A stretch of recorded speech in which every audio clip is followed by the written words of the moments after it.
Good day, everyone. My name is Ian Archibald, and thank you all so very much for taking the time out of your busy day to join us. First Class Fridays, Episode 2 starts now.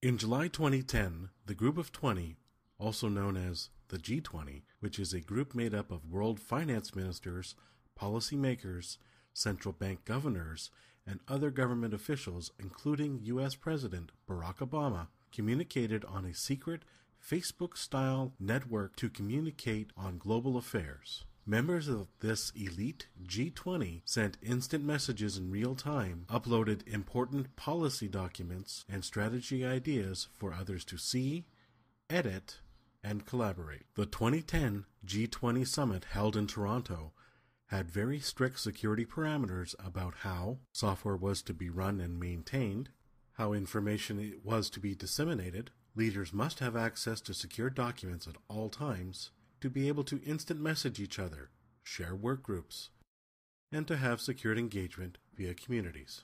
The selected system was so successful that the G20 summit held later on in 2010 in Seoul, South Korea, renewed the use of this software. And it has just been announced that the same software will also be used at the G20 summit in Mexico this upcoming June. So what is this product?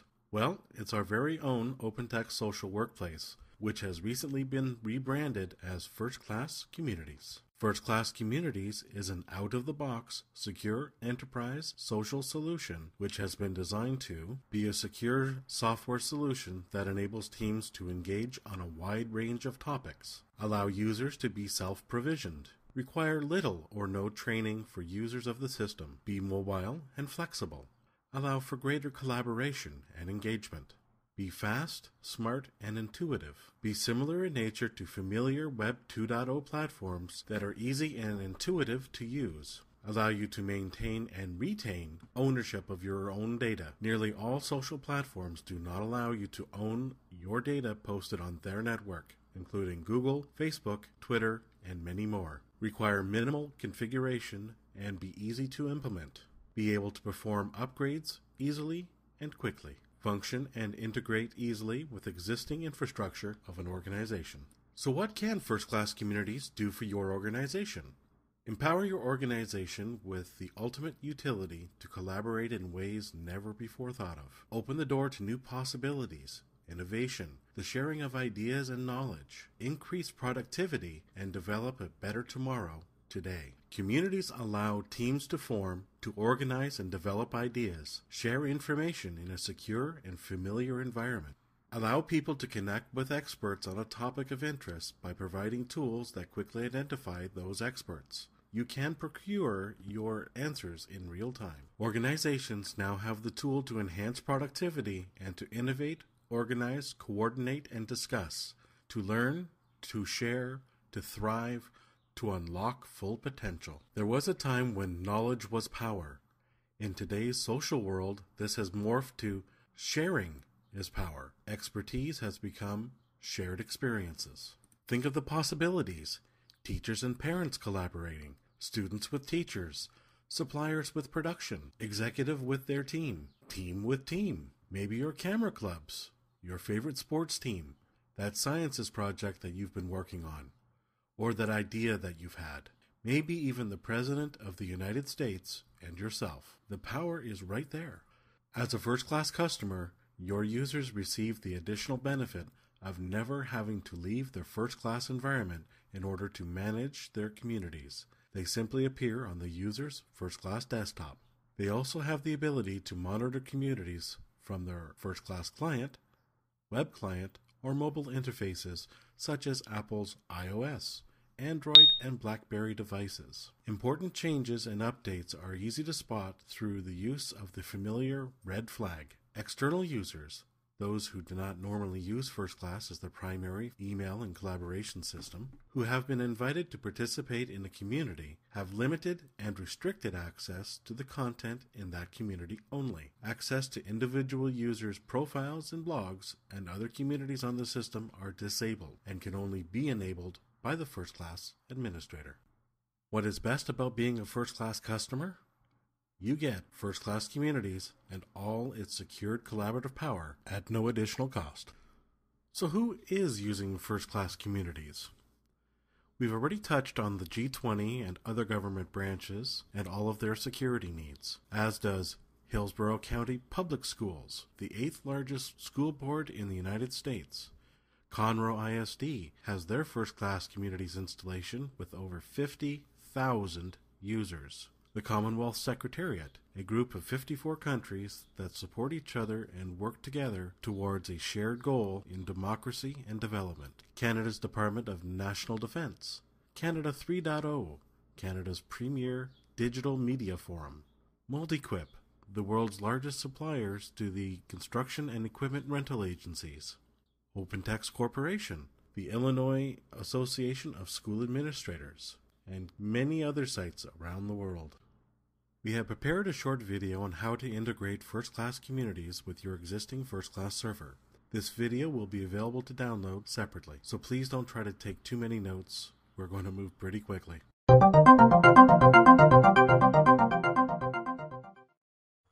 FirstClass Communities is a feature of FirstClass that has gone through several name changes and iterations. From its beginning codename of Bluefield through social media and social workplace, we have settled on FirstClass Communities to identify the powerful features available to all FirstClass installations. New installations have the components already installed, but administrators of existing FirstClass servers must install and configure the server to take advantage of the community options. In this 5-part video series, you'll be shown how you can install and enable your server. At the time of this tutorial, there have been 4 separate releases delivered to your FC Update Service conference on your FirstClass server. I've downloaded all of them here. There's no need to run all 4 updates if you have not been keeping up. However, there are some points that you should be aware of.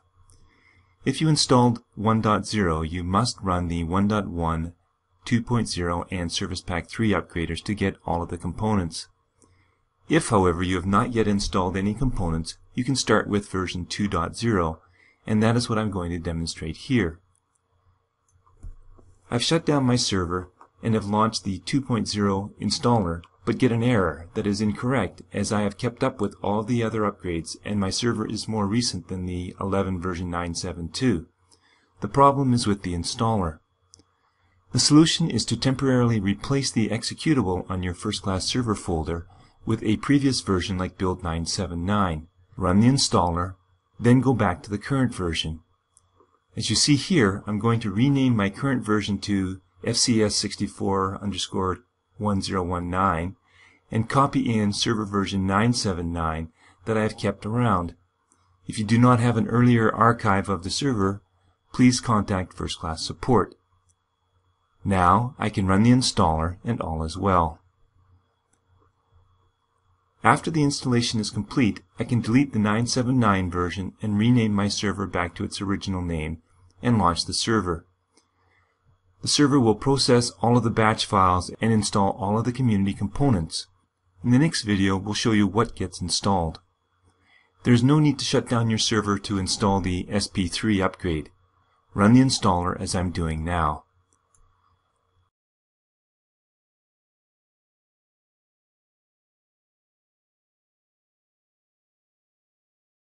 Once complete, log into your server as the administrator, open the Core Services folder, and then the Server Control document. Click on Batch folder to install the SP3 templates. The next video will look at what has been installed.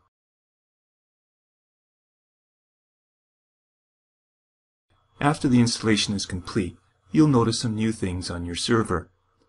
In the General Conferences folder, you'll find the original OTSW Pulses folder, and inside there, the Pulse container that has been added to the model desktop and applied to all regular users. In the next video, I'll describe how you might want to do a staged implementation, so you may wish to remove the alias of this from the regular user's model desktop. More on this in the next video. In the Groups folder, you'll find 7 new groups that have been added. These, along with the 3 other groups that were added during the FirstClass 10 server upgrade, are key groups that manage the FirstClass community functionality.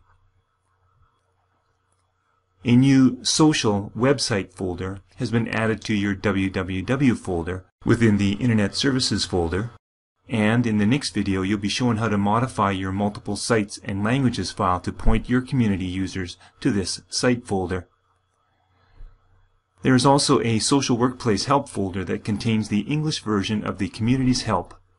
This same content is aliased to the social folder. The final thing to notice is that inside the templates folder, you'll notice the Bluefield template set, which is used by our social site. The last component that has been installed is the set of communities object templates. These templates are presented to your users when they create new communities. Now that you know what has been installed, the next step is to configure your server to link these all together. As mentioned in the previous video, you may not wish to roll out the community functionality to all of your users. In that case, you can do a staged implementation.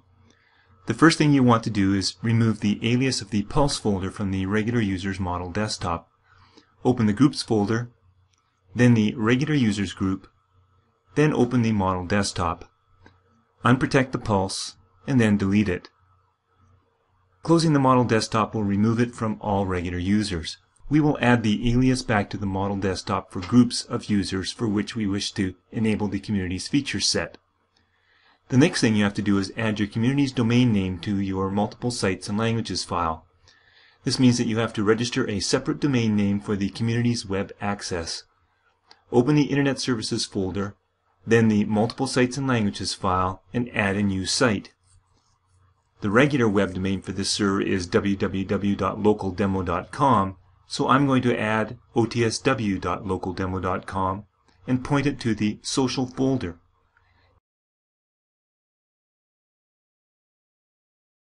Now, when I bring up my web browser and go to www.localdemo.com/login, I see the normal First Class login page.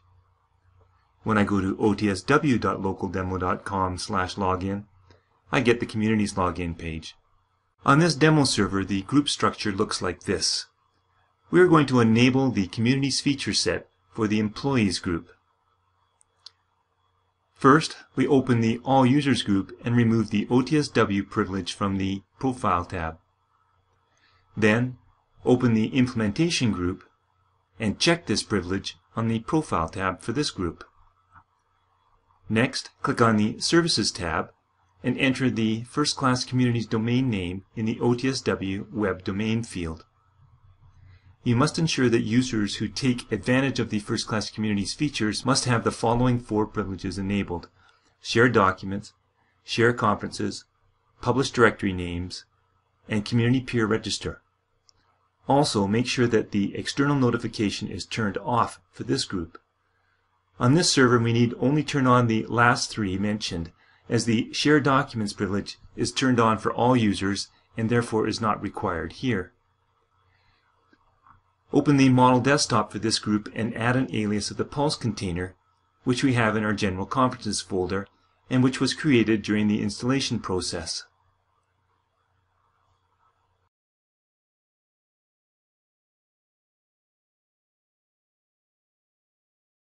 We protect it, but we don't close the model desktop yet. The profile functionality uses the My Shared Documents type folder, which may or may not be already on the user's desktops. If not, we can add a template for this folder and give it a more appropriate name. Create a new folder on the model desktop of this group, and with the Properties window open, change the icon, give it a name like My Profile, and change the subtype to Shared Documents, and then protect it as well. One more thing you should do is to fix the launch bar so that this group has the community's launch bar. This may not make sense right now, but it will in just a minute. Currently, the desktop view properties of this group are not being applied, and this image on the model desktop is only being used as a placeholder. We do need to set the launch bar properties, however. So let's right-click on the model desktop and choose Change View Properties, and click on Default and then OK to remove all of the properties that have been previously assigned to this model desktop. Now, right-click on the launch bar and choose Customize Toolbars. Ignore the dialog that appears and simply drag the Communities item above the Conferences item and then back again. If we don't do this, the server ignores any items that are in this group and the group inherits the launch bar from the All Desktops group. By making a change, it changes it for the group. Close the model desktop to update the group, and now click on the Preferences tab for the group and change the desktop layout from Default to Desktop View, and this will assign the launch bar properties for this group. The final stage now is to remove the Communities launch bar item from the All Desktops group. Open the All Desktops group form, and then the model desktop for this group, and right-click on the Communities launch bar item and select Remove button. Close this off, and this item will now be removed from the launch bar of all users except members of our implementation group. In the next video, you'll see how your implementation users can start to take advantage of the community features. Now, sometime after the installation of the communities features, let's take a look at some of them and how you, as the administrator, can manage community ownership. First, let's log in as Wilma, who's not a member of the employees group. Notice she does not have the profile folder nor the communities launch bar item. Jill, on the other hand, is a member of the group, and when she logs in, she sees her profile folder and the communities launch bar. Notice that she also has some communities on her desktop where she is engaging in discussions with internal and external users. She can see that there is activity from the red flag showing on these communities. She can access a specific community by double-clicking on the community icon, or she can get to her community home screen by clicking on the launch bar. No need to re-enter her user ID or password. Jill has also updated her profile, added a blog entry, and updated her status. When she returns to her home screen, notice that the pulse on the home screen reflects her and other employee activities. The PAC Update community is one which Jill created, in which she is the owner, and it engages parents on the Parent Advisory Committee at her school. The principal feels that this community should be on all employees' home screens. So rather than having Jill manually invite employees to the community, the First Class Administrator is going to claim ownership and apply it to all employees. While logged in as the administrator, the First Class Administrator opens Jill's desktop and moves the original of this community from Jill's desktop to the General Conferences folder, claiming ownership for the administrator.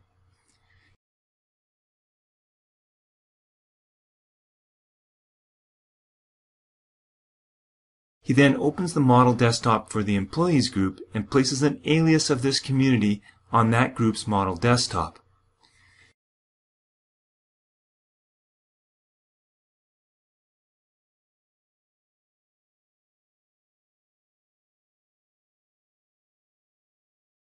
He protects the community to prevent deletion, and before closing, chooses the permissions and makes Jill the moderator.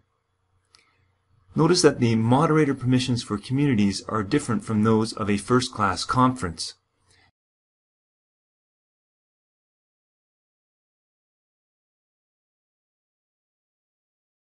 First-class administrators should review the Communities for First-Class Administrators guide that is available in a PDF or iBooks 2 document format.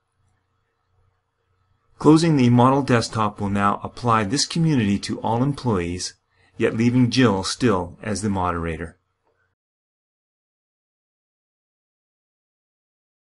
There are some things that you can do to customize some of the options on your community's implementation to identify the content with your organization.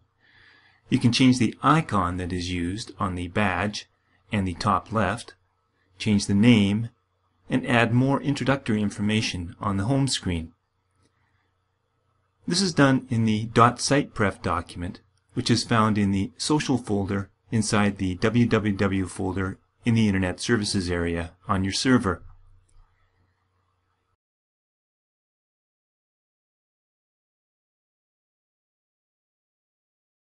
You change the site name on the display screen. To change the icon, you need to create an icon that is 106 pixels square, and you upload it to the Internet Services Images folder. I'll show you that in just a minute. I've prepared an icon called newicon.png so I can enter the name in the small company logo field on the Images tab of the .sitepref document. While we're at it, we can also change the tooltip and the URL that is the link on this image. Finally, on the OTSW tab, you can enter some additional information that will appear on the login screen. This information should be entered as HTML text, like this. Back in the www folder, open the Images folder and upload the newicon.png file to this folder.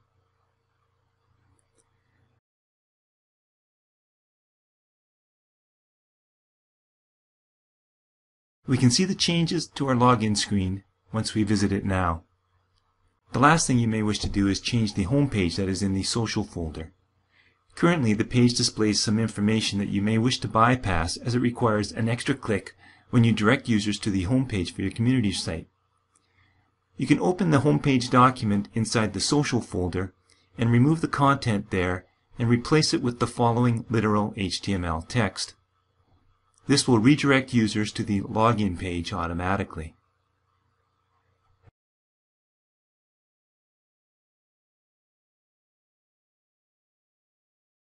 Now, when users go to otsw.localdemo.com, they're taken directly to the login page. If you wish to have further customizations and branding for your server, like these examples, contact First Class Professional Services or your First Class sales partner for additional information. As mentioned in the previous video, the First Class Communities for First Class Administrators document provides a wealth of information for First Class administrators, and you're encouraged to review that document to find out exactly how the functionality of First Class Communities is done. Now that we've shown you how easy it is to integrate FirstClass Communities into your existing FirstClass environment, let's take a few moments to have a look at the interface. OpenText Social Workplace has been updated to version 2.0. We've listened to our customers and have added more ways to communicate, improved editing and organization, and the community experience. The first thing you will notice is that some things have moved around a bit, and a new feature called the Pulse has been added to your home screen. This is a feature that was experimental at some sites in version 1.0 and has now become a core feature of the product. The Pulse keeps you in touch with what is going on in your organizations. Each time someone updates their status or adds to their blog, an entry is added in the Pulse. Similarly, when a new user logs in for the first time, you will see this as well. You can even respond to someone's entry. When new public communities are created, the Pulse is updated with an entry, so you'll be able to more easily discover new communities to join. The mini profile now lets you follow or stop following someone. You can instant message with them or view all of their recent postings and activity. The My People list that used to be where the Pulse is now has been moved to the bottom right of the screen. Here, the red badges let you see who has updated their blogs with the number of unread postings. You can also view their profile, and if the user is online, notice the little green LED indicator, you can invite them to an instant message chat session. Kieran is online, so we can engage him in an online chat. Notice that I had engaged Kieran in a chat once before, so the chat adds to the existing transcript. In version 2.0, the community interface has been updated as well. When composing a new topic, you will notice a new Edit toolbar. The purpose of the discussion feed is to keep you focused, so the Edit toolbar has been simplified and offers a couple of new options, like the ability to paste from Word and not lose formatting, or insert a table or smiley into your posting. The wiki has seen a lot of attention, and you will notice a new organizational structure. The Wiki Edit toolbar has been enhanced even more, giving you complete access to a full range of editing features. Here's an example of a wiki that has used the new table feature. When working on your wiki, you can zoom out to the full maximum size so you'll have your full monitor available for editing. Those of you who are HTML literate can view and edit the page source as well. Another new feature of the wiki is version comparison. Clicking on the history of a wiki not only will allow you to view one of the previous versions, but also any changes made between versions. If you want to share content with others, the Share option on all items now gives you direct access to the permalink. Copying and pasting the permalink in another topic or wiki will guide others to this item directly. You can also link other wikis and documents within the wiki to create your own navigation scheme to other items. Within the community itself, you will notice an external designation for those users who are external invitees and not members of your organization. You can show and hide the community information section to display the type of community, the owner, its purpose, as well as who all members are. And finally, when creating a new community, you have the ability to select from a wide range of new icons. OpenText Social Workplace. We have listened and are excited to offer you improvements and new functionality. FirstClass Communities is a secure, easy-to-use, and cost-effective way for your organization to collaborate, share information, and be social. You can allow not only your existing FirstClass users, but you can extend the user base by simply adding parents, suppliers, friends, colleagues, and many more. Tight access controls allow the FirstClass administrator to effectively decide how much or how little access any user should have. Separating clients or schools, even organizations, is simple with FirstClass Communities. If you have any questions or comments about any part of today's FirstClass Friday presentation, or have any suggestions for upcoming FirstClass Fridays, please feel free to email us at firstclassfridays@firstclass.com. As always, we would ask you to friend us on Facebook, watch us on YouTube, circle us on Google+, and follow us on Twitter. So until next time, I'm your host, Ian Archibald, and this has been FirstClass Fridays, Episode 2.